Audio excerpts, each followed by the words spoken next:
Dalam kasus ini, mengingat peristiwa-peristiwa yang lain, kami segera kerjasama dengan kepolisian. Ada langkah positif, hari ini mereka mengumumkan inisial, bahkan menayangkan videonya. Ini bagi saya baru ya, tapi ini sebuah langkah positif ketika polisi dalam waktu rentang 6 hari. Dalam 6 hari polisi mengungkapkan inisial. Di kasus novel, itu 3 tahun.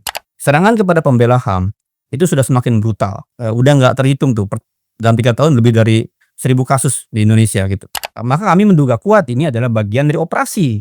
Operasi dipimpin oleh siapa? Instruksinya siapa? Kaitannya kemana? Dalam ruang-ruang politik baik internal maupun eksternal kelembagaan seperti apa? Nah, kita perlu mengungkap ini. Yang ditarget bukan hanya Andri sebenarnya. Beberapa orang sudah diikuti juga dalam posisi yang sama. Cuma memang kemarin kami dalam posisi yang agak lengah untuk Andri gitu. Jadi ya ini nunggu waktu aja sebenarnya kapan lagi yang lain kena gitu.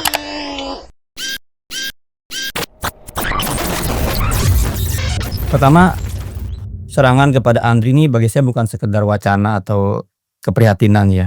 Tapi ini ancaman serius kita dan peran kita ya sebagai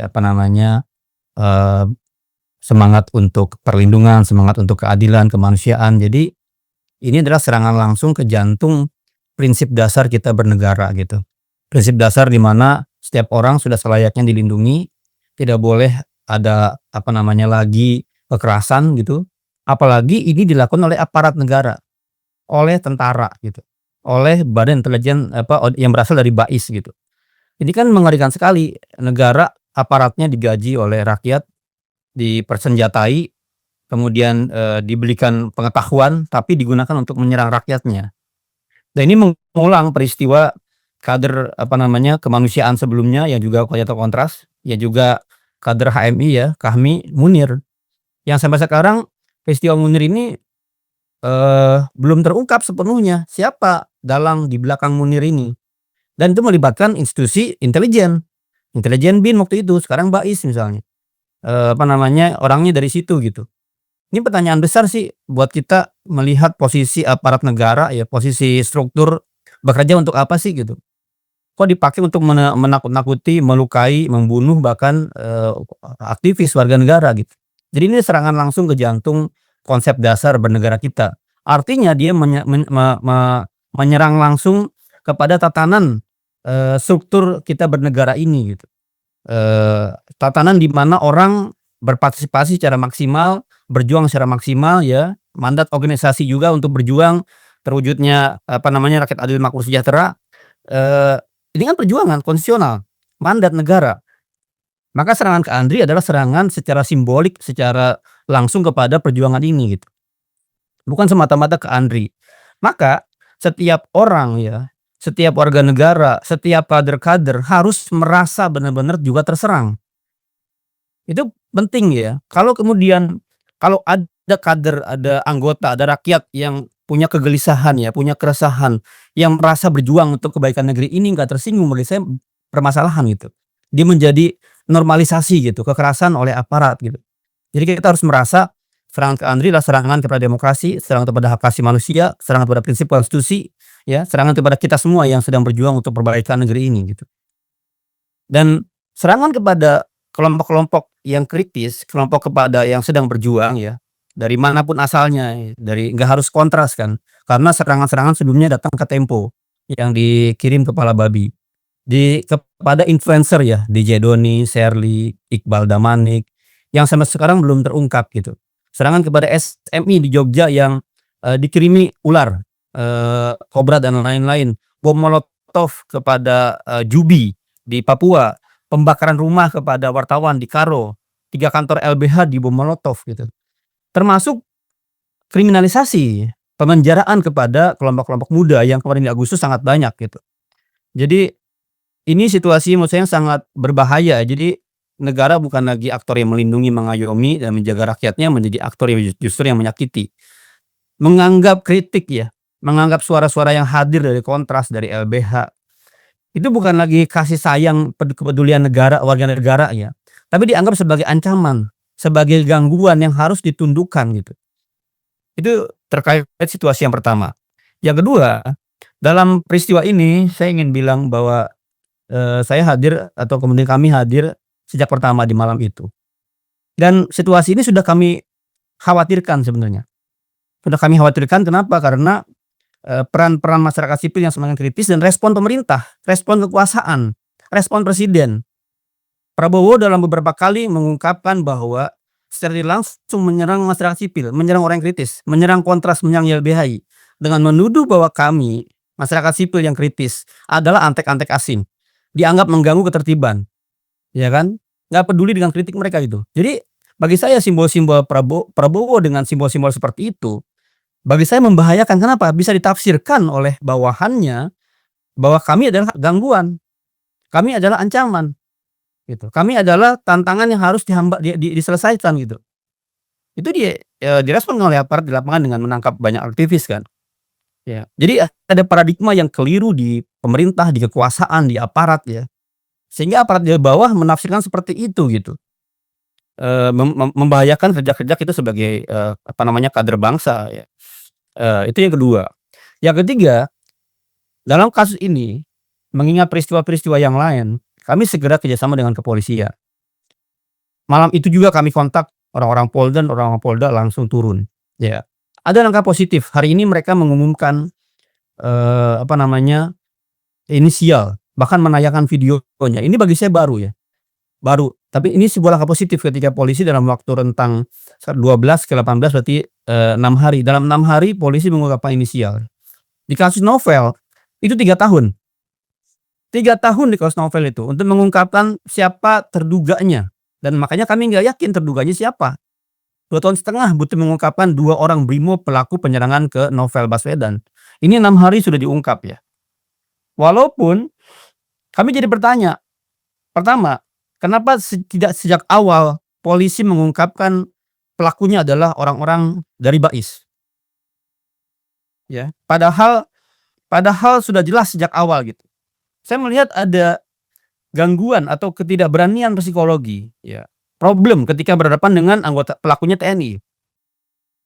Pertanyaan besar kemudian, apakah serangan-serangan kriminalisasi, ancaman-ancaman kepada kelompok-kelompok seperti jurnalis atau Jubi yang di kasus Papua pelakunya juga orang TNI, pembakaran rumah wartawan di Karo juga pelakunya anggota TNI. Ini terjadi dari kelompok-kelompok penyerangan sebelumnya. Kok nggak diungkap juga nih peristiwa penyerangan ke Tempo, ke influencer, kok nggak diungkap? Apakah punya hambatan yang sama seperti peristiwa ini? Gitu. Itu pertanyaan kami ke polisi, tapi kita harus desak ya, karena ini adalah wilayah ruang sipil, polisi kita dorong, kita bantu untuk segera menyelesaikan, dan kita lihat langkah positif di 6 hari, sudah hari ini sudah mengumumkan inisial dan bahkan posting video-video terduga pelaku. Itu yang pertama, yang ketiga ya. Yang keempat adalah ada sebuah keanehan. Tiba-tiba hari ini juga dan Puspom, Kapuspen, kemudian Babinkum itu mengumumkan bahwa pelakunya TNI, dan Kapuspom bilang bahwa kami diserahkan oleh Bais gitu. Pertanyaan besarnya, kok bisa langsung diserahkan? Apakah memang sejak awal di Bais itu tahu? Ya, sejauh mana pengetahuan orang-orang pelakunya? Kok bisa ada anggota kesatuan keluar keliling-keliling melakukan pengintaian seharian, ya, nggak diketahui oleh atasannya? Pertanyaan ini kan, apakah ini ada perintah dari atasan? Kalau nggak ada perintah, apakah ini sepengetahuan? Kalau nggak sepengetahuan, apakah ini ada pembiaran? Dalam struktur pertanggungjawaban komando, atasan harus bertanggung jawab. Ya, bertanggung jawab, nggak bisa hanya pelaku lapangan yang kemudian ditangkap, apalagi para pelakunya ini adalah perwira. Bayangkan level-levelnya letnan 1, ya, kapten, sersan, itu perwira-perwira, bukan prajurit biasa. Yang dalam kapasitas kelembagaan mereka punya kemampuan operasi-operasi gitu. Sorry sebentar, ini ada telepon. Saya matiin dulu.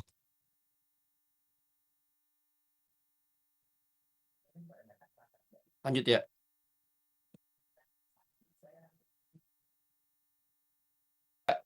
Perwira-perwira. Dan ini berarti kan ini mengulangi peristiwa kekerasan yang dialami oleh Munir ya.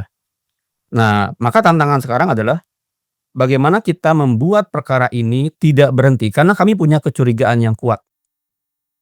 Perkara ini ya seperti biasa akan diupayakan hanya berhenti di level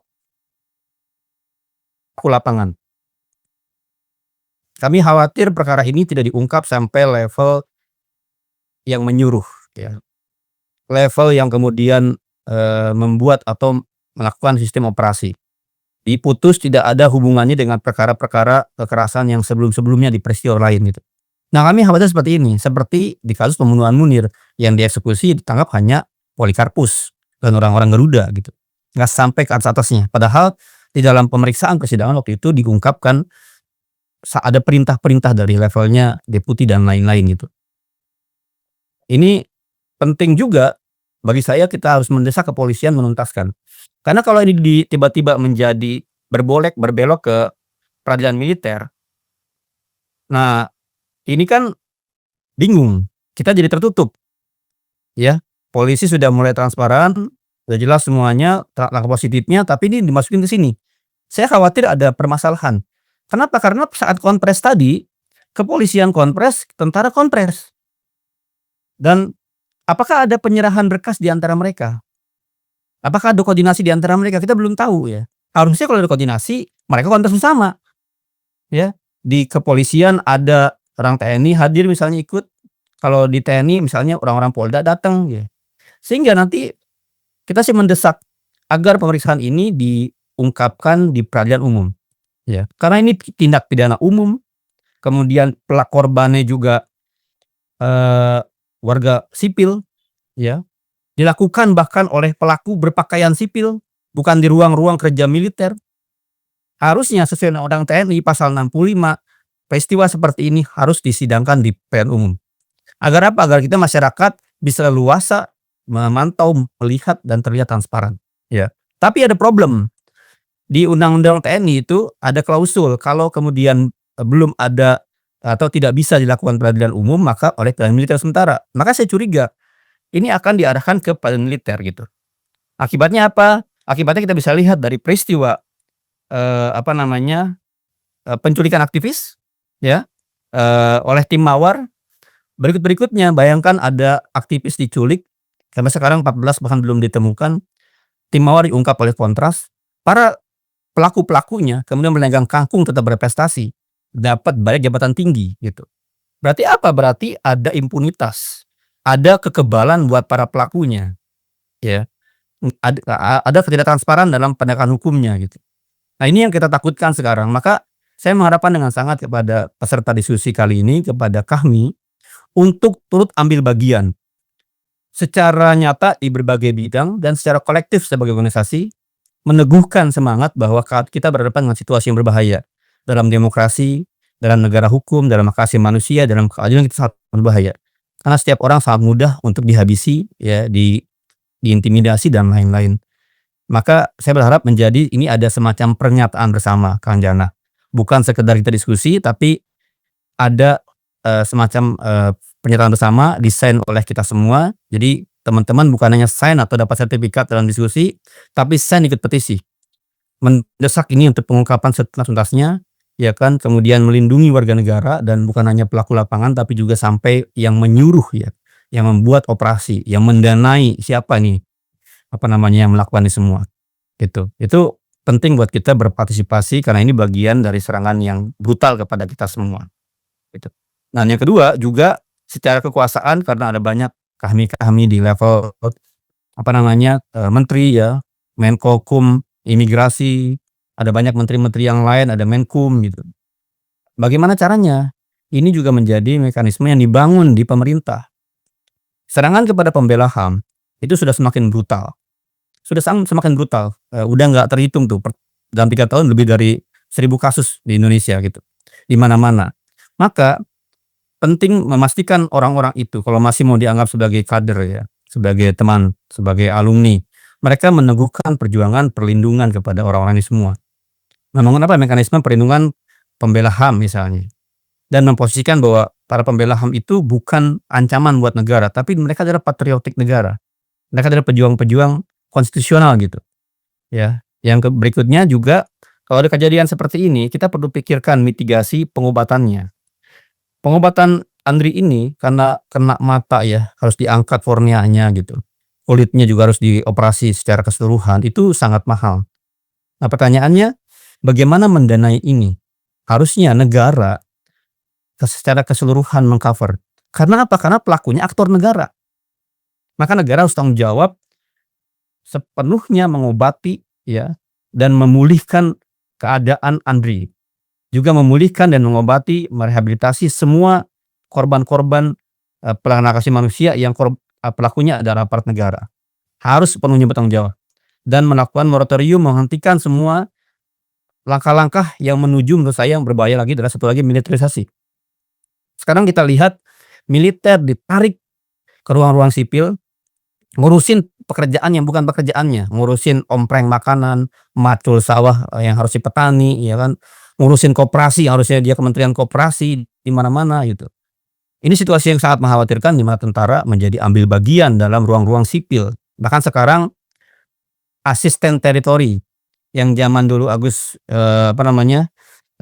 mantan Lemhanas ini dibubarkan ya zaman Gus Dur, sekarang diadain lagi. Buat apa ngurusin asisten teritori? Membangun batalion teritori pembangunan di mana-mana ya. Padahal itu harusnya urusan petani ya. Jangan masuk ke wilayah sipil karena itu mengkhianati kembali semangat reformasi yang oleh Kanda Yunda didengungkan, digaungkan, dihadirkan saat reformasi. Sekarang situasi berbahaya. Sebenarnya Andri kontras adalah sedang berjuang melawan situasi kembalinya remiliterisasi. Ya, Andri menerobos ruang pembahasan RUU TNI di Vermont yang tertutup, dia menerobos. Andri terlibat sebagai saksi dari judicial review yang YLBHI ajukan di MK. Ya, Andri juga terlibat dalam pengungkapan peristiwa Agustus di mana juga ada anggota-anggota. Ya, ada anggota-anggota sama nih, anggota-anggota juga TNI juga yang terlibat. Kami menyebutkan di temuan KPF kami, Komite Pencari Fakta kami. Nah, sampai sekarang mereka belum ditangkap ya para pelakunya ya. Ini juga ditemukan ya. Andri sebagai tim penemu itu. Gitu. Nah, Andri sedang berjuang, kontras sedang berjuang, YLBHI dan semua sipil sedang berjuang untuk menghambat ini. Harusnya HMI kami menjadi bagian juga. Karena punya kesadaran sebagai organisasi yang lama hidup di Orde Baru seperti apa, dengan pengalaman, kekuatan orbaknya, militernya gitu. Terlibat dalam perbaikan kenegaraan ketika reformasi dan sekarang sudah mulai kembali seperti di masa lalu. Harusnya terpimpin lah oleh teman-teman di sini menjadi bagian yang melawan remiliterisasi ini ya. Melawan malfungsi, bagi saya bukan multifungsi, malfungsi, penyalahgunaan tanggung jawab wewenang peran yang harusnya untuk pertahanan melawan perang-perang militer tapi dipakai untuk ngurusin ruang-ruang sipil ya.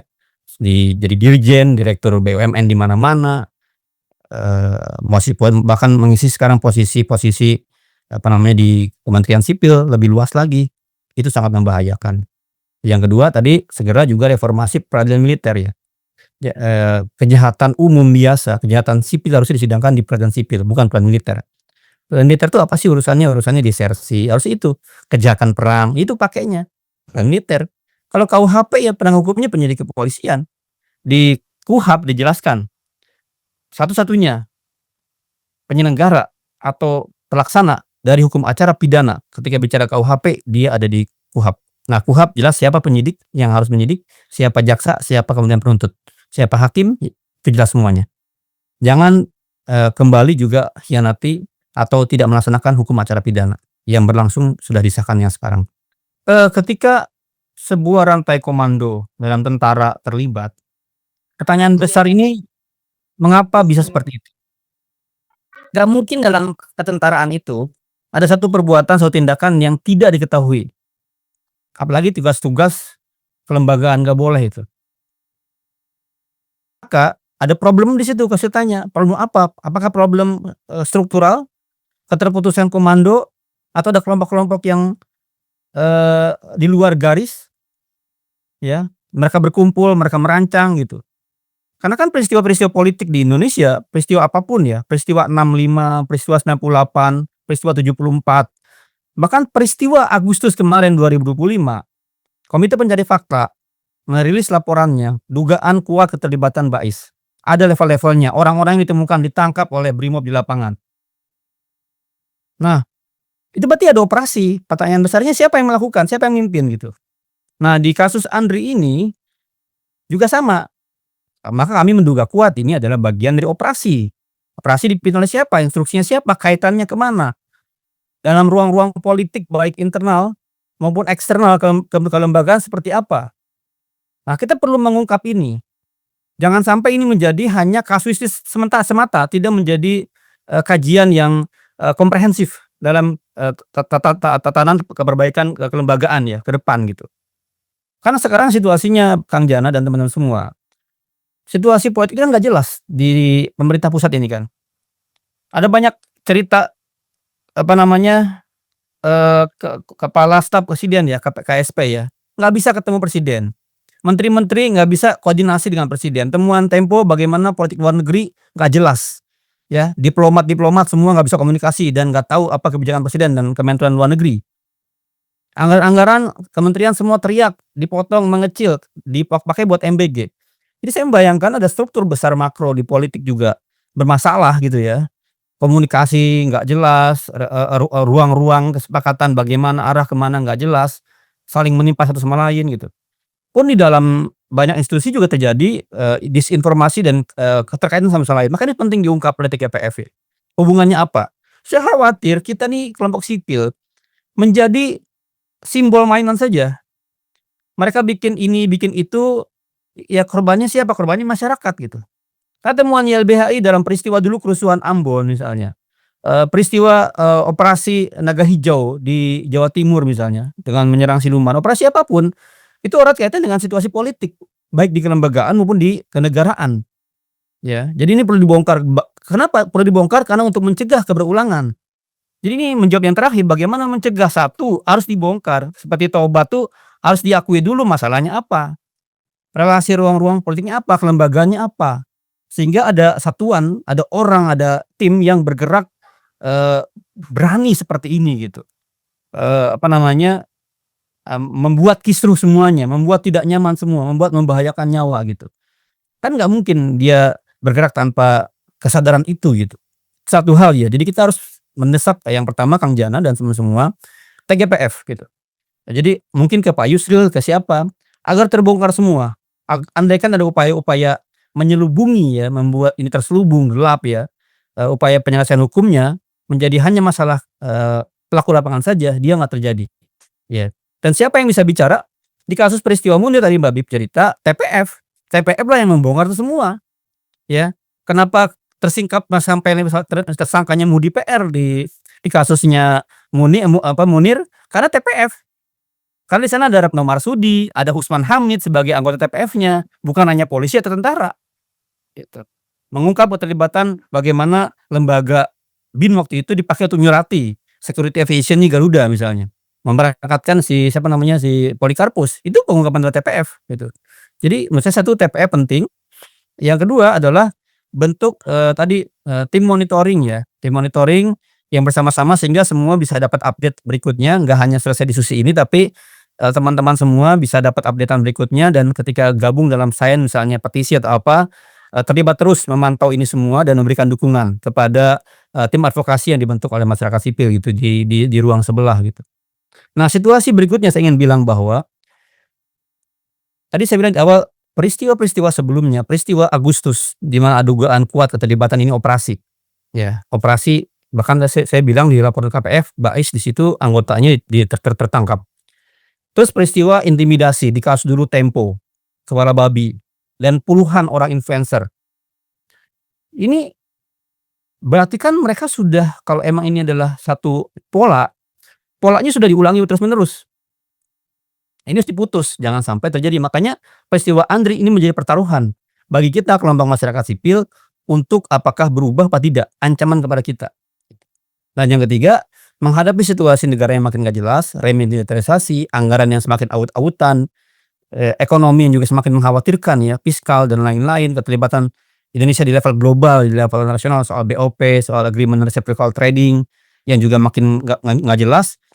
Menurut saya membuat kita dalam situasi yang gamang dan benar-benar, kritis untuk sekedar diam saja. Situasi ke depan di bulan April, Mei, Juni, Juli bagi saya akan makin kritis. Prediksi kami akan makin kritis dalam semua aspek indikator. Kalau kejadiannya misalnya kejadian kerusuhan lebih besar dibanding Agustus, apa yang bisa kita lakukan dari tiap-tiap elemen kita? hanya nonton aja, baca berita, komentar, diskusi saja. Tidak, kita menjadi bagian utuh secara kelembagaan bergerak merespon apa, entah tim kemanusiaan, entah tim investigasi, entah tim lobby, entah tim tekanan dan lain-lain. Maka kita harus aktif di sana, terlibat ya. Secara keorganisasian, secara mekanisme kebersamaan, bukan sekedar reaksi-reaksi personal. Seperti juga di peristiwa yang lain ya, saya berharap betul kita sebuah komunitas, ruang diskusi, tapi juga menjadi ruang aksi gitu. Tidak sekedar hanya diskusi di ruang aksi, dengan kekuatan dan jejaring yang Kang Jana selama ini kelola, mudah-mudahan bergeser menjadi bukan hanya jadi al-amru bil ma'ruf ya. Jadi kita bergerak untuk, gerakan lebih besar ke depan ya. Dan ini adalah serangan serius kepada demokrasi. Jadi asam ini bukan asam untuk Andri, tapi asam untuk demokrasi gitu. Ini adalah air keras untuk demokrasi, air keras buat wajah kita semua yang khawatir akan masa depan negeri ini gitu. Dan kita harus sama-sama melawan ini ya, memulihkan diri dan saling menjaga.